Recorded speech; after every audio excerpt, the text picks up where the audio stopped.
we have a lot of parity. We got a lot of teams doing things that they're not usually doing, and it's not the big boys. Do you think that that makes CONMEBOL stronger, or were we looking better back in 2014, 2018? The way that I phrased it, what I wrote down, I said, what does it say about CONMEBOL that Ecuador and Paraguay are having historic qualification cycles while the usual favorites in Argentina, well, not Argentina in this scenario, but Uruguay and Brazil can't seem to deliver? Are we better off with this parity, or are we stronger when Brazil was running the show? Like, how do we stack up against Europe, right? I Because like they're writing us off. I already Connor. know. I like the take because I was thinking about that.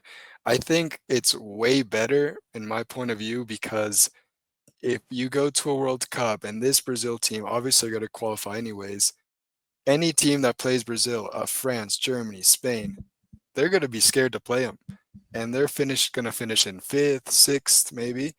So teams like Paraguay, who've been on fire, Ecuador, who has a generation of gold, these teams, Colombia, who haven't been the best, will probably still go to the World Cup. Still, like there's teams that will fear them. So I think it's good for CONMEBOL, but yeah, I could see the argument on the other side, like maybe Uruguay, Brazil fell off, and these other teams are climbing up the table, and they're not that good anymore. I could see it, but I like to look at the big picture there. I kind of think for the European audience and the casual football audience, there's an argument it's a bad thing, right? Because they are uninformed about who these Ecuadorian players are and these Paraguayan players are. They don't really know that. So though that group, which I'm not saying they should be the one driving the conversation, God no, I'm saying the exact opposite. But there's a lot more casuals than there are diehards. There's a lot more people who only watch the World Cup and the Euros than people who watch CONMEBOL and AFC and African World Cup qualifiers, right? And I think that audience, which has a loud voice in the media, is that audience. I'm just going to say it. The media is that audience who's driving the conversations on Twitter and on all these other platforms. They're going to look at CONMEBOL and they're going to say, yeah, these guys fell off. Oh, Argentina's carrying South America. How are they? Ecuador's in second? What the hell are they? How did Brazil let this happen? How did Uruguay let this happen? Paraguay just beat Brazil, and embarrassing for the Brazilians. They're not going to put respect on the Ecuador and the Paraguayans. But I think if Ecuador and Paraguay balled out at the World Cup, if they both made a run, and if they knocked out a European team in a knockout game, I don't even care if it's like a Norway or something, like not necessarily a power, like a Turkey. Like, I think that's when the conversation again changes and it goes, oh, hold on.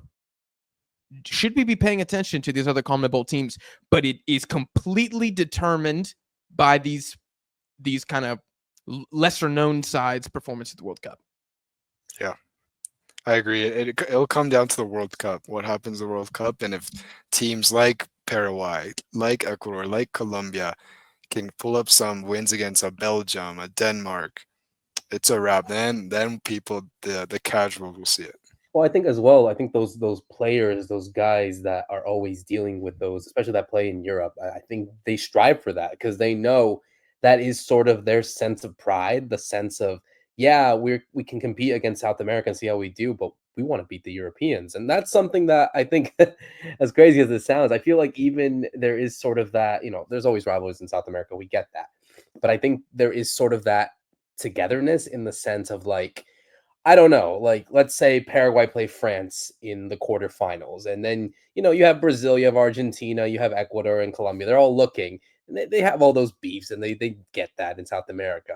But then when it comes to uniting, for that game, it's like no, we actually want to see France lose this game because that is our sense of pride of South America. So it's that. I'm not saying that it's always going to be that case. I don't know how many Brazilians or Colombians supported Argentina in the final when they played France, but maybe for those lesser teams that usually are underdogs against like the big powerhouses like a France or an England, they're going to come together and be like, no, we want you guys to win and beat these guys because that's going to show that we're not supposed to be messed around at all. how are we feeling as a collective about CONMEBOL's chances heading into 2026? I feel good. I think I think there's a really good argument that could be made of all the 7 teams getting out of the group just because of the format and the teams that they Oh play. my gosh. Massive dub to That would CONMEBOL. be You get huge. 7 guys out? Yeah, Oh my god. to go out of the group You stage. go Absolutely. 7 for 7? That's Yeah. crazy. I love I'm- it, Roberto. I I'm- love it. I'm cautiously optimistic. That being said, if we don't have a team make it to the semis, because let's not forget, I love Argentina. We historically love to go in with a great team on a great amount of points and then just sell.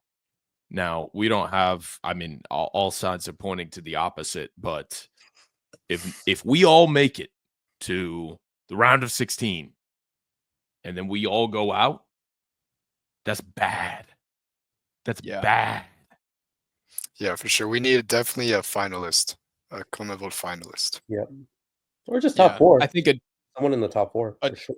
a doomsday scenario would be, even though none of us on the panel are particularly bullish on this national team, but Brazil, if like a Brazil got knocked out by, let's just say, Uzbekistan or like DR Oh. Congo, It's a wrap. then, dude, CONMEBOL's getting so much smoke for that. And I'm even going to say personally, I believe that unless Argentina wins the Mundial, if Brazil and Uruguay get upset by some of these, debutantes of the next World Cup or more untraditional power, if the United States knocks out Uruguay in the World Cup, I think CONMEBOL are just going to be laughed at.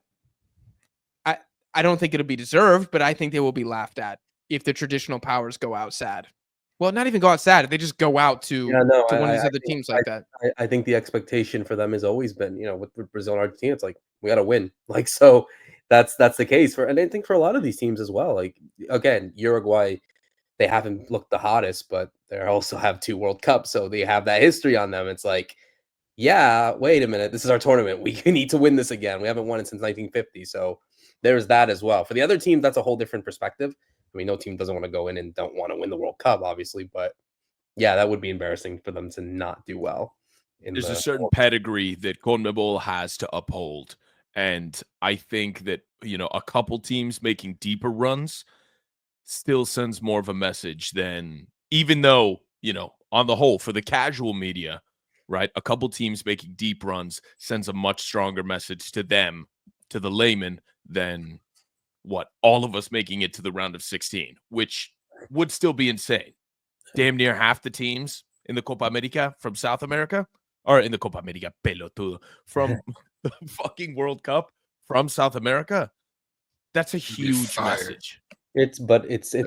the expectation as well, like the fact that and UEFA, I'm sure, feel the same way. And I'm not saying that all the teams are going to go into the group stage and qualify to the next round. I don't see that because there's 13 of them, so I don't know if that's going to happen. But it's that just because God UEFA forbid. and CONMEBOL are the only countries to win a World Cup, so it's that pedigree. Yeah. It's basically like UEFA and CONMEBOL are thinking like, please God, don't get knocked out by an Asian team. Right? Like that's what they're walking in here saying. They're like, please don't get Japan. We don't want to play South Korea. We don't want Australia. Like, we'd rather get knocked out by ourselves, right? We'd rather have a Brazil knocking out Chile on penalties or Colombia beating Uruguay. We'll take that all day of the week because then the bragging rights within South America, I mean, there will be murals erected for those games. And it stays there. No one else. And it stays there for Nobody else can have it. We can do it. You can't do it. Exactly. But you're going to be the team that gets upset by Canada? Oh, no. That's unacceptable. And it could happen Roberto, today. And it could happen today. Absolutely. With the way some of these teams are walking into the Mundial, and Roberto, you give me the opportunity for a great transition here. I do want to talk about Uruguay